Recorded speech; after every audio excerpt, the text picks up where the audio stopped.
Hello friends, आज तोरी तो सीरियल देखा पाइबे एक निरा मजादार कहानी। कामिन कहे गोटे कथा मन रख सुगंधा, से झील ए घर को ओ राम जीवन को आउ केबे भी फेरबनी। सेपटे जेजेबापा सहित चिकी पछपटू बाहर समस्ते यह देखि आचंबित होइजिबे। तापरे कामिनी रागी जाई कहिबे, तू पुणी एठी काहींकी आसीछु? चिकी कहिबे, प्रकृत दोषी को दंड देवा पाई, मो स्वामीर अपराध पर्दाफाश करने।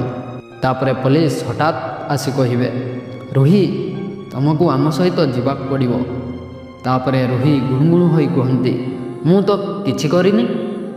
तापरे सेपटे चिकीर माँ जशोदा रायचंद अनुज अंकल को धरी आसती और कहती, दशा नुहे, तू बारंबार अपराध कर आसचु। केवल राम को किडनैप करिनु, बरं अनुज बाबू और राम को भूल मेडिसिन दे तांकर क्षति करने चाहचु। तापरे कामिनी अगस्ती कहती, मो सिया सेमिति किछि करिनी। तापरे जशोदा फुल जश्रे कहती, करिछि, तार प्रमाण मिल सारी। तापरे चिकी कहती, इन्स्पेक्टर ए अपराधी को ए घर नहीं जातु। तापरे पुलिस रोही को धरी पुलिस स्टेशन को नहीं जाती।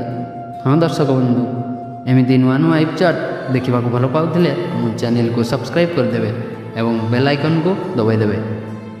रहुछि, धन्यवाद।